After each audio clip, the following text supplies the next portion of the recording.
नमस्कार, लोकतंत्र देख रहे हैं आप। मैं हूं आपके साथ नेहा दुबे। रूस और यूक्रेन के बीच करीब 2.5 साल से चल रहे युद्ध के बीच पीएम मोदी शुक्रवार को यूक्रेन की राजधानी कीव पहुंचे और कीव में प्रधानमंत्री मोदी ने एक बार फिर से शांति का संदेश दिया।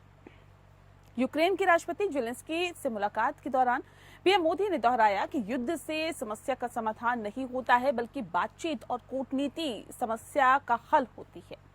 दोनों पक्ष आपस में बातचीत शुरू करें और बिना समय गवाए रूस यूक्रेन बात करे। प्रधानमंत्री ने कहा कि शांति के प्रयास में भारतीय सक्रिय भूमिका निभाएगा।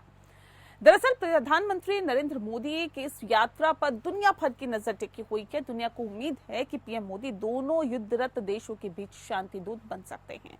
संयुक्त राष्ट्र के महासचिव आपको बता दें कि एंटोनियो गुटेरेस ने उम्मीद जताई है कि प्रधानमंत्री मोदी की यूक्रेन यात्रा रूस और यूक्रेन के बीच चल रहे युद्ध को खत्म करने में योगदान देगी।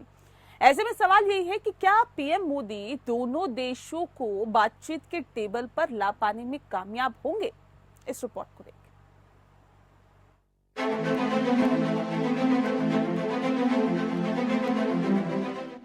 रूस और यूक्रेन के बीच जारी जंग के बीच पीएम मोदी यूक्रेन पहुंचे। पोलैंड की यात्रा के बाद पीएम मोदी 10 घंटे की यात्रा कर यूक्रेन पहुंचे। पीएम मोदी की यूक्रेन यात्रा के साथ ही दोनों देशों के संबंध और मजबूत करने की आधारशिला रखी गई। शुक्रवार को यूक्रेनी राष्ट्रपति जेलेंस्की और पीएम मोदी के बीच मुलाकात हुई। इस दौरान दोनों नेता पूरी गर्मजोशी से मिले। द्विपक्षीय वार्ता में इंडिया और यूक्रेन के बीच 4 समझौतों पर हस्ताक्षर किए गए। दोनों देश मानवीय मदद, कृषि, फूड और सांस्कृतिक सहयोग बढ़ाने पर सहमत हुए। इन समझौतों से दोनों देशों में आने वाले दिनों में इसके सकारात्मक दूरगामी असर पड़ने की संभावना है। यूक्रेनी राष्ट्रपति जेलेंस्की से मुलाकात के दौरान पीएम मोदी ने रूस यूक्रेन युद्ध पर भी बात की। पीएम मोदी ने राष्ट्रपति जेलेंस्की के साथ बातचीत में रूस के राष्ट्रपति व्लादिमीर पुतिन का भी जिक्र किया। साथ ही उन्होंने पुतिन से हुई बात के बारे में जेलेंस्की को बताया। पीएम मोदी ने एक बार फिर दोहराया कि युद्ध में समस्या का समाधान नहीं होता, बातचीत और कूटनीति से समस्या हल होती है। दोनों पक्ष आपस में बातचीत शुरू करें, बिना समय गवाए रूस यूक्रेन बात करें। प्रधानमंत्री ने कहा कि शांति के प्रयास में भारत सक्रिय भूमिका निभाएगा। मैं 140 करोड़ भारतीयों की भावना को लेकर के आया और 140 करोड़ भारतीयों की भावना मानवता से प्रेरित है और मैं आज यूक्रेन की धरती पर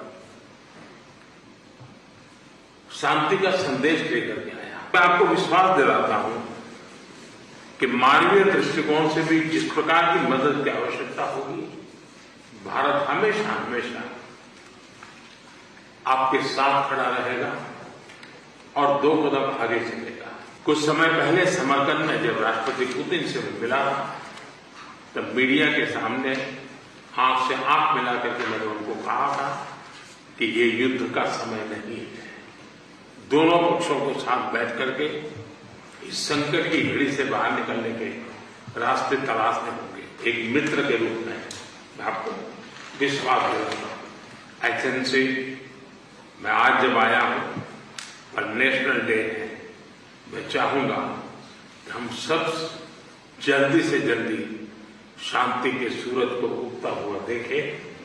प्रधानमंत्री मोदी और राष्ट्रपति जेलेंस्की मुलाकात के दौरान यूक्रेन नेशनल म्यूजियम पहुंचे, जहां दोनों नेताओं ने रूस और यूक्रेन युद्ध में मारे गए बच्चों को श्रद्धांजलि दी। पीएम मोदी ने कहा, युद्ध की विभीषिका से दुख होता है, युद्ध बच्चों के लिए विनाशकारी है। दरअसल रूस दौरे के कुछ दिनों बाद ही पीएम मोदी की यूक्रेन यात्रा पर पूरी दुनिया की नजर है। दुनिया को उम्मीद है कि पीएम मोदी दोनों युद्धरत देशों के बीच शांति दूत बन सकते हैं।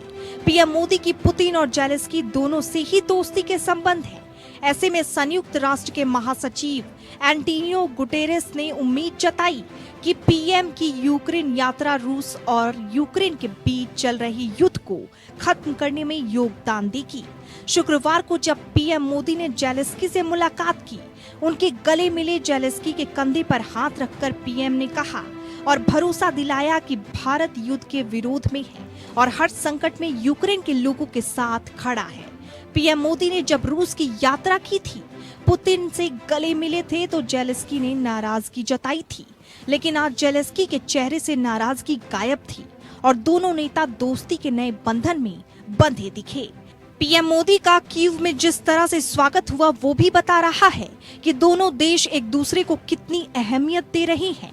प्रधानमंत्री नरेंद्र मोदी पोलैंड की स्पेशल रेल फोर्स 1 ट्रेन से कीव पहुंचे।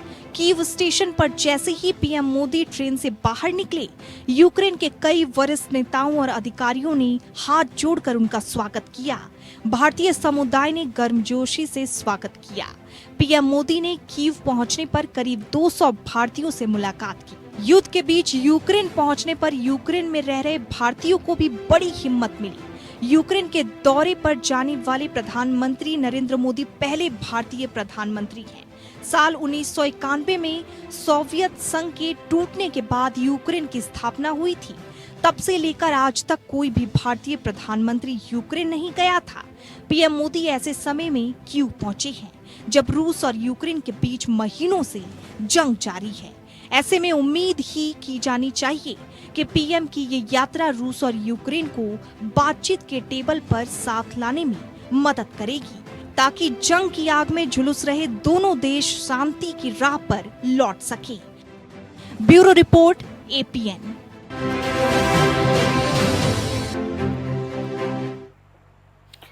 तो क्या पीएम मोदी ये जंग खत्म करा सकते हैं, ये एक बड़ा सवाल है। हालांकि इस विषय पे हम तफसील से चर्चा करेंगे। खास मेहमान हमारे साथ मौजूद हैं, उनसे आपका परिचय करा देते हैं। इस वक्त हमारे साथ डॉक्टर मोहम्मद अमीन जी जुड़ गए हैं, पूर्व राजनयिक। सर, बहुत स्वागत है आपका। हमारे साथ संजीव श्रीवास्तव जी जुड़ गए हैं, सामरिक मामलों के जानकार हैं, आपका बहुत स्वागत है सर।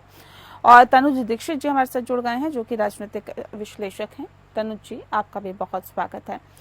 इस खास कार्यक्रम की शुरुआत करते हैं संजीव श्रीवास्तव जी आपके साथ ही, क्योंकि क्या वाकई ये बात सटीक हो सकती है, क्योंकि रूस के साथ भी भारत के संबंध बेहतर है और यूक्रेन के साथ भी बेहतर की तरफ हम आगे बढ़ रहे हैं। अब सवाल इस बात को लेकर कि जब यूक्रेन का दौरा है और प्रधानमंत्री नरेंद्र मोदी की तरफ पूरा विश्व देख रहा है, खासतौर पर रूस और यूक्रेन भी, तो क्या नरेंद्र मोदी इस वक्त उस कंडीशन में, उस पोजीशन पे है कि वो दोनों देशों के बीच जो युद्ध की स्थिति है उसको खत्म करा सकते हैं, या युद्ध इस जंग को खत्म करा सकते हैं? देखिए, वर्तमान समय में ये रशिया और यूक्रेन के बीच का जो युद्ध है वो काफी इंटेंस हो गया है। अब यूक्रेन ने भी रशिया की टेरिटरी पर बड़े हमले शुरू किए हैं। कुर्स्क रीजन में यूक्रेन ने रशिया के एक बड़े भूभाग पर कब्जा भी कर लिया है। वहीं आप अगर रशिया को देखें तो रशिया ने यूक्रेन की जो टेरिटरी के 4 प्रोविंसेस से फरवरी 2022 के बाद से कब्जा किया, और क्रीमिया पर तो रशिया ने 2014 में ही एनेक्सेशन कर लिया था। और दोनों के बीच में एक जबरदस्त युद्ध चल रहा है। लेकिन अगर इस युद्ध की वास्तविकता देखें तो ये युद्ध परोक्ष रूप से महाशक्तियां लड़ रही हैं। यूक्रेन के पीछे यूनाइटेड स्टेट्स ऑफ अमेरिका और नेटो की पूरी सैनिक और आर्थिक ताकत मौजूद है। और रशिया ने जो यूक्रेन पर हमला किया था वो नेटो के एक्सपेंशन के आधार पर ही किया था। और ये जो पूरा युद्ध है ये परोक्ष रूप से महाशक्तियों के बीच में वर्चस्व की प्रतिद्वंदिता है। और यूक्रेन की जो टेरिटरी है वो एक युद्ध के क्षेत्र, बैटल ग्राउंड के तौर पर इस्तेमाल की जा रही है। यूक्रेन के सैनिकों के कंधों पर रख करके बंदूकें चलाई जा रही है, ये स्पष्ट है। और जब तक ये जो महाशक्तियां हैं ये संवाद के लिए तैयार नहीं होती, तब तक मुझे नहीं लगता कि कोई संवाद की संभावना दिखाई देती है। अभी यूनाइटेड स्टेट्स ऑफ अमेरिका में इलेक्शंस चल रहे हैं, और जब तक यहाँ इलेक्शंस कंप्लीट नहीं हो जाते तब तक यूनाइटेड स्टेट्स ऑफ अमेरिका भी कोई डिसीजन लेने की स्थिति में नहीं है होगा। और यदि राष्ट्रपति ट्रंप चुनाव जीत जाते हैं तो मेरा ऐसा मानना है कि इस युद्ध विराम की और शांति की जो संभावनाएं हैं वो निसंदेह बढ़ेंगी, क्योंकि राष्ट्रपति डोनाल्ड ट्रंप अपने इंटरव्यूज में वो लगातार इस बात को कहते रहे हैं कि वो अगर चुनाव जीतते हैं, फिर से वो अमेरिका के राष्ट्रपति बनते हैं, तो वो 24 घंटे के अंदर ही यूक्रेन और रशिया के बीच में युद्ध को समाप्त कराने की दिशा में बड़ा कदम उठाएंगे। और मेरा ऐसा मानना है कि तब जरूर कुछ सकारात्मक बड़े जो डेवलपमेंट्स हैं वो शांति की राह में आएंगे सामने, ये स्पष्ट है। लेकिन जब तक ये अमेरिका के इलेक्शंस हो नहीं जाते तब तक, और अभी यूक्रेन की तरफ से जिस तरीके से एक जबरदस्त फाइट बैक किया जा रहा है, और जाहिर है कि उसके पीछे भी अमेरिका ही खड़ा है, अमेरिका का बाइडेन एडमिनिस्ट्रेशन, वहाँ की जो पूरी इंटेलिजेंस है, और इस बात को वो अधिक से अधिक रीएम्फसाइज करना चाहते हैं। और जाहिर है कमला हैरिस से जब कभी भी सवाल पूछे जाएंगे कि आपने यूक्रेन के संदर्भ में क्या किया, तो वो कहेंगे कि आप देखिए यूक्रेन तो एक बहुत जबरदस्त फाइट बैक कर रहा है। तो ये जो पूरी रशिया और यूक्रेन के बीच का जो युद्ध है, ये जाहिर है कि बड़ी महाशक्तियों के द्वारा ये लड़ा जा रहा है, स्ट्रेटेजी बनाई जा रही है और उसको अमली जामा पहनाया जा रहा है। जब तक महाशक्तियां तैयार नहीं होंगी तब तक ये शांति की प्रक्रिया आगे नहीं बढ़ेगी। लेकिन इतना कहने के बाद मैं अवश्य कहूंगा कि चूंकि ये युद्ध हमेशा तो नहीं चल सकता, कभी आने वाले समय में जब कभी भी संवाद स्थापित होगा तो उस संवाद के स्थापित करने की प्रक्रिया में भारत की भूमिका बहुत महत्वपूर्ण होगी। अभी भी ये जो विजिट है वो एक संवाद का वातावरण निर्माण करने में बहुत ही मददगार ये साबित होगी। पूरे विश्व की निगाह इस प्राइम मिनिस्टर मोदी की यूक्रेन की विजिट पे है और मेरा ऐसा मानना है कि जब कभी भी, जैसा कि मैंने कहा, कि संवाद स्थापित होता है, संवाद की प्रक्रिया आगे बढ़ती है, तो भारत की भूमिका उसमें बेहद महत्वपूर्ण होगी, ये स्पष्ट रूप से दिखता है। ठीक है, लेकिन मोहम्मद अमीन जी, जो अभी 4 MOU पर करार हुआ है, इससे भारत और यूक्रेन के रिश्ते कितने मजबूत होंगे? देखिए, जहाँ तक सवाल है भारत की विदेश नीति का, तो विदेश नीति जो है इस समय जो चल रही है मोदी जी की तरफ से है और मोदी जी चाहते ये हैं विश्व में कि विश्व गुरु की जो पोजीशन है वो भारत को मिले। जैसे कि आपने देखा कि G21 में उन्होंने G21 करके भेजा, जिसमें और देशों को, अफ्रीकी देशों को शामिल किया गया। अब आपको ये बात ध्यान में रखनी होगी कि जो विदेश मंत्रालय है, विदेश मंत्रालय हमेशा डिप्लोमेटिक चैनल के थ्रू बात करता है, ना तो कोई सीधी बात होती है। जब तक कि दोनों देशों के संपर्क में रहते हैं, 1 to 1 कोई बात नहीं हो जाती, पहले से समझौतों पे हस्ताक्षर नहीं होते, जब उनकी चर्चाएं चलती हैं, टेबल पे बात होती है और ये तय हो जाता है कि दोनों ही देश आपस में समझौता करेंगे और उस पर राजी होते हैं। उसके बाद ही जब राष्ट्राध्यक्ष जाते हैं तो उनके समय सिग्नेचर किए जाते हैं, यानी ये पॉलिसी लागू होगी। जहाँ तक सवाल है देश का, हमारे देश को बहुत कुछ नेवी और एयरफोर्स के लिए बहुत कुछ हमें सामान वहाँ से मिलता है, रशिया से भी मिलता है, यूक्रेन से भी मिलता है, बहुत से पार्ट्स आते हैं हमारे यहाँ, बहुत सी चीजें हमारी जरूरत है रक्षा के हिसाब से, तो वहाँ से भी हमको मिलता है काफी। लेकिन इस वक्त हमारे साथ क्या प्रॉब्लम है कि हमें वो मिल नहीं पा रहा है, अगर मिल भी रहा है तो बहुत महंगा मिल रहा है। इसलिए हम अपने लोकल वेंडर से कोशिश कर रहे हैं कि हम उनका भी संपर्क साधें, उनसे लें। लेकिन जहाँ तक अंतर्राष्ट्रीय वार का सवाल है, जिससे सही कह रहे थे हमारे साथी अभी जो बात कर रहे थे, तो उन्होंने कहा कि ये अंतर्राष्ट्रीय स्तर पे है और विदेशी ताकतें जो है, जो मुख्य रूप से उसमें अमेरिका है, रशिया है, चाइना है, इन लोगों का बहुत बड़ा रोल है। वो लोग चाहते हैं कि इसको बैटल ग्राउंड में अपनी जो शक्तियों से उन्होंने बनाए हैं, अपने वेपन्स बनाए हैं, उनका टेस्टिंग ग्राउंड होगा। जैसे आप इजराइल और हमास की बात चल रही है, इसमें ईरान भी अपने टेस्ट करना चाहता है और इजराइल भी करना चाहता है। इजराइल के पास जो हथियार आ रहे हैं वो अमेरिका से हैं। तो इस तरीके से यहाँ पर भी स्थिति है, ये अपने हथियारों का टेस्टीकरण होगा, अपने हथियारों को टेस्ट करना चाहते हैं। उसके लिए एक अच्छा बैटल ग्राउंड है कि लड़ाई चल रही है तो उसमें इनको टेस्ट किया जाए। लेकिन हमारे देश के प्रधानमंत्री जो गए हैं, पहले तो पोलैंड में उन्होंने प्रेस कॉन्फ्रेंस करके बताया भी है कि हम नहीं चाहते कि ऐसे देशों में आपस में झगड़े हों और वहाँ के जो लोग मारे जाएं, वो ठीक नहीं है और बिला वजह का खून बहे, उसके लिए वो बिल्कुल नहीं है तैयार इस बात के लिए। उन्होंने कहा नहीं, सौहार्द से बात होनी चाहिए, टेबल पे बात होनी चाहिए, ये लड़ाई झगड़ा नहीं होना चाहिए। ये विश्व के लिए अशांति का सौदा होगा, विश्व में शांति फैलेगी, इसलिए इन वार को कम करना होगा या बंद करना होगा।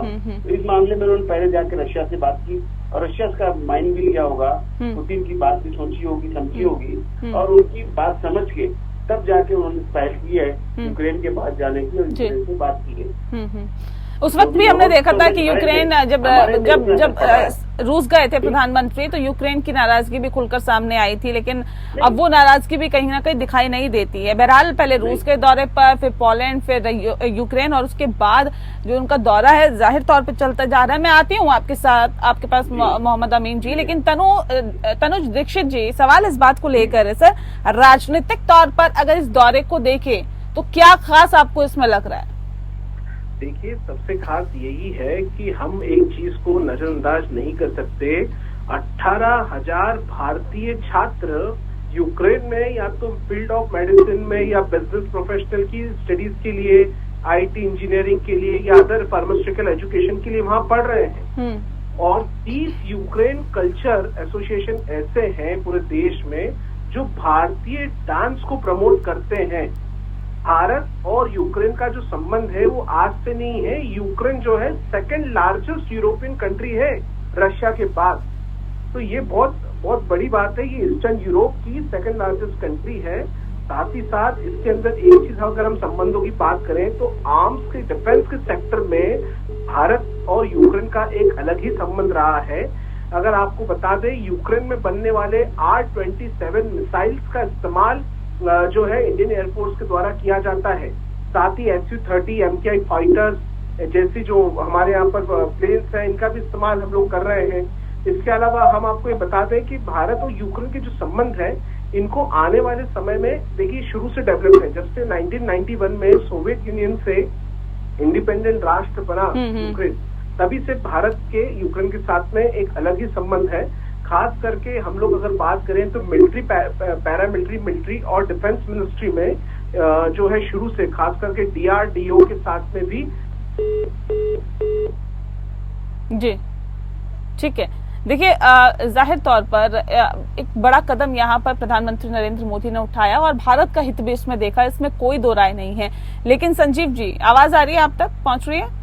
जी जी बिल्कुल जी संजीव जी, जिस तरह से प्रधानमंत्री ने कहा कि बिना समय गवाए बात करनी चाहिए, बातचीत से ही समस्या का समाधान होगा, शांति के प्रयास में भारत सक्रिय भूमिका निभाएगा, युद्ध की विभीषिका से दुख होता है और ये युद्ध का वक्त नहीं है, ये दरअसल बातचीत से समस्याओं को हल करने का वक्त है। तो ऐसे में ये जो तमाम बातें कही है, क्या लगता है कि दोनों देशों पर इसका कुछ हद तक असर पड़ेगा? क्योंकि पहले रूस का दौरा करना और फिर यूक्रेन का दौरा करना, पहले उनकी जो स्थिति है उसको समझ चुके हैं, पुतिन से मुलाकात कर चुके हैं, उनसे बातचीत हुई, उसके बाद जेलेंस्की से मुलाकात। तो दोनों ही देशों की स्थितियों को समझना और उसके बाद ये कहना कि भारत हर संभव कोशिश करेगा, मदद करेगा इस युद्ध को खत्म करने के लिए। तो ऐसे में सवाल इस बात को लेकर है कि क्या वाकई ऐसा लगता है कि अब दोनों देश भी चाहते हैं कि इस युद्ध को खत्म किया जा सके? देखिए, ये जो यात्रा प्राइम मिनिस्टर मोदी की जो पोलैंड की, यूक्रेन की हुई है, उसका एक सबसे बड़ा जो महत्व है वो भारत की अपनी विदेश नीति के लिए ही है। इसको मैं अवश्य एम्फेसाइज करना चाहूंगा। अभी जब प्राइम मिनिस्टर मोदी रशिया की यात्रा पर थे तो अमेरिका में हमने कई आलोचना के स्वर देखे थे, चाहे वो अमेरिका के विदेश विभाग के एक बड़े अधिकारी डोनाल्ड लू रहे हो, चाहे वो अमेरिका के राष्ट्रीय सुरक्षा सलाहकार जैक सुलिवान हो, या अमेरिका के भारत में राजदूत एम्बेसडर गर्सेटी हो, सभी की तरफ से कुछ आलोचना की गई थी। भारत की स्ट्रेटेजिक ऑटोनॉमी पर सवाल खड़े किए गए थे और भारत ने तब भी विदेश मंत्रालय के प्रवक्ता के द्वारा ये स्पष्ट कर दिया था कि भारत स्ट्रेटेजिक ऑटोनॉमी को बहुत महत्व देता है और वो भारत की विदेश नीति का अभिन्न अंग था, है और रहेगा। और जाहिर है कि प्राइम मिनिस्टर मोदी अब स्वयं जब वो पोलैंड और यूक्रेन की यात्रा पर गए हैं तो ऐसे में भारत ने ये स्पष्ट मैसेज दे दिया है कि भारत अपनी विदेश नीति को संतुलित रख करके चलेगा। भारत सभी के साथ अपने संबंधों को बना के रखना चाहता है। भारत स्ट्रेटेजिक ऑटोनॉमी के आधार पर, अपने स्वयं के कंसिडरेशंस के आधार पर अपने विदेश नीति के निर्णय लेगा। और चाहे हमें रशिया के साथ मुलाकात करनी हो, यूक्रेन की यात्रा करनी हो, किसी राष्ट्र के साथ कोई भी संबंध इस तरीके के बनाने हैं, वो भारत अपने स्वयं के कंसिडरेशंस के आधार पर ही उसको निर्धारित करेगा, अपने राष्ट्रीय हितों को सर्वोपरि रखते हुए। और जाहिर है कि विश्व के हितों को भी भारत ध्यान में रखते हुए ऐसे निर्णय लेता है। लेकिन जो भी निर्णय भारत लेगा वो स्वयं से लेगा, इस बात को भारत ने स्पष्ट कर दिया है।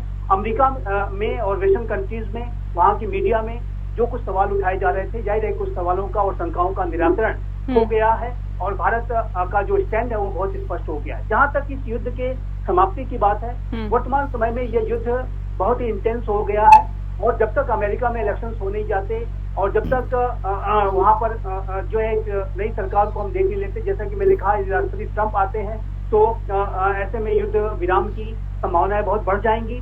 लेकिन यदि कमला हैरिस चुनाव जीत जाती हैं तो ऐसे में ये जो पूरा युद्ध की जो स्थिति है वो आगे लंबे समय तक जारी रह सकती है। और वहीं जाहिर है कि अब रशिया की तरफ से भी ऐसे बयान आ रहे हैं कि जब तक यूक्रेन अपनी टेरिटरी, जो यूक्रेन ने अभी हाल के समय की जो टेरिटरी उसने कब्जे में ली है, कुर्स्क रीजन में, उसको वो जब तक खाली नहीं करेगा तब तक रशिया भी यूक्रेन से बात नहीं करेगा। तो ये जो बैटल है बहुत ही इंटेंस, युद्ध जो है बहुत ही इंटेंस है अभी इस समय, और इस समय मैं कोई बातचीत की संभावना नहीं देखता हूँ। लेकिन भविष्य में जब कभी भी, जैसे कि मैंने कहा, ये युद्ध तो हमेशा नहीं चल सकता, एक स्थिति अवश्य आएगी जब संवाद स्थापित होगा, और उस संवाद के निर्माण की प्रक्रिया में ये जो यात्रा है और इस तरीके की जो भारत के प्रयास है और भारत की जो पूरी भूमिका है बहुत बड़ी होगी। एक अन्य अंतिम बात मैं बहुत ही महत्वपूर्ण अवश्य ऐड करना चाहूंगा कि विश्व में वर्तमान समय में अंतर्राष्ट्रीय समुदाय में रणनीतिक अनिश्चितता बढ़ती जा रही है। महाशक्तियों के बीच में नया पोलराइजेशन दिख रहा है, जहां एक तरफ China, Russia, Iran, north Korea,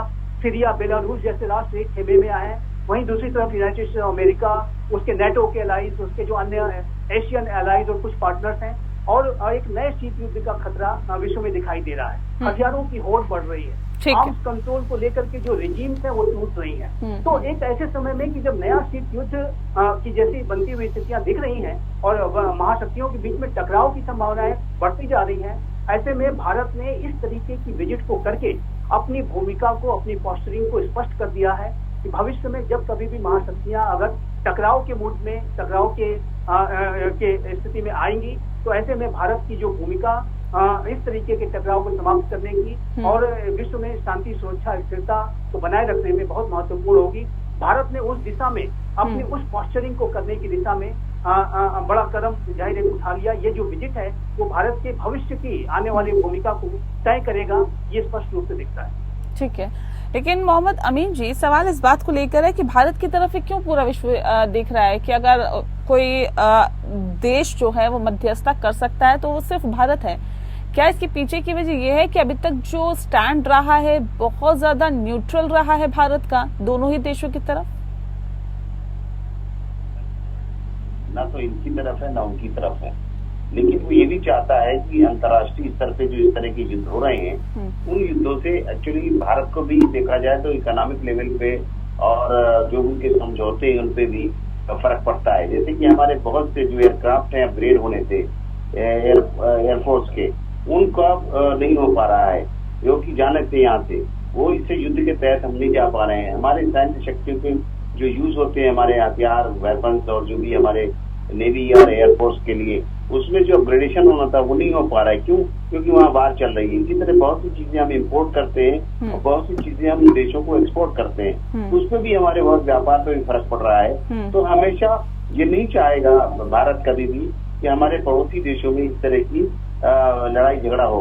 इसीलिए उन्होंने पहले कोशिश की प्रधानमंत्री जी ने कि पहले रशिया जाएं, पहले उनका माइंड ले पुतिन का कि वो क्या चाहते हैं और क्या है स्थिति, और उसके बाद उन्होंने इस बात को बुरा माना था जेलेंस्की ने। लेकिन वो गए इसीलिए यूक्रेन, और इससे पहले उन्होंने पोलैंड की यात्रा की, पोलैंड में उन्होंने प्रवास किया, उसके बाद वो गए हैं बाई ट्रेन वहां से। तो बहुत बड़ी बात है ये प्रधानमंत्री के लिए। और इस समय जिस समय युद्ध चल रहा है उस समय दोनों देशों में जाके बात करना, उनको समझाना और बताना, और फिर ये बयान देना कि देखिए अच्छा नहीं है, टेबल पे बात करिए, ये लड़ाई से वहाँ का नाश होगा और वहाँ पे हर तरीके से इकोनॉमी हो, वहाँ के लोगों की मौत हो रही है, उससे वहाँ पे लोग मारे जा रहे हैं, जो बूढ़े बच्चे जवान जिस तरह से वर्षा हो रही है दोनों तरफ से, तो ठीक नहीं है। इसलिए दोनों देशों के लिए, तो इसलिए हमारे प्रधानमंत्री ने कहा है कि शांति बनाए रखें, और इस शांति की अपील के लिए उन्होंने कहा है कि जो भी जरूरत पड़ेगी भारत हमेशा इस बात का प्रतीक रहा है शांति का, और शांति के साथ चाहता है कि वहाँ पे एक आपस में भाईचारा बढ़े और इस तरह के युद्ध बंद हो। चाहे देखिए अब फिलिस्तीन की बात की जाए, फिलिस्तीन में भी भारत ने पहले कहा था, जब पहले हमला किया हमास ने इजराइल के ऊपर, उसको कंडेम किया, लेकिन बाद में उन्होंने इजराइल को भी कहा कि इस तरह से युद्ध नहीं चलना चाहिए, जिससे कि वहाँ लोग, बच्चे, बूढ़े और औरतें मारे जाएं, वहाँ पे मरीज मारे जाएं। इस तरीके से तो यहाँ पर भी यही स्थिति हो गई है। तो न तो ये देखा जा रहा है कि वहाँ पर किसके ऊपर बम लग रहे हैं, किसके ऊपर गोले लग रहे हैं, बच्चे हैं, जवान हैं, बूढ़े हैं, क्या। लेकिन हाँ, ये फौजों में और हमेशा रेड क्रॉस का रूल रहा है, ये हमेशा रेड क्रॉस चाहता है, हमेशा भी है रेड क्रॉस कि वहाँ पर अस्पतालों को छोड़ा जाए। लेकिन अब देखिए ये इतनी इस तरह की बात हो चुकी है कि दोनों कंट्रीज में आप देखें, वहाँ चाहे हमारे इजराइल की बात हो, चाहे यूक्रेन और रशिया की बात हो, यहाँ पर रेड क्रॉस सोसाइटी को भी इग्नोर करके इनकी लड़ाइयाँ चल रही हैं। तो ये मैं समझता हूँ कि बंद होगा, कुछ ना कुछ समय आएगा जब ये अपने पर विचार करेंगे, इसको बंद करेंगे और इस तरीके से तब तक युद्ध चलेगा। लेकिन मैं समझता हूँ कि अभी वेट करना होगा, जैसे कह रहे थे हमारे सहयोगी, कि हमें अमेरिका की जो इलेक्शंस हैं वो इलेक्शन बहुत बड़ा इफेक्ट पड़ेगा। बिल्कुल, अमेरिका के इलेक्शंस वाकई एक बड़ा रोल अदा कर सकते हैं। कौन जीतेगा कौन हारेगा उसका भी पूरा का पूरा असर यूक्रेन और रूस के युद्ध पर पड़ेगा। बहरहाल बहुत शुक्रिया आप सभी का हमारे साथ इस खास चर्चा में शामिल होने के लिए। लोकतंत्र में फिलहाल के लिए इतना ही। नमस्कार।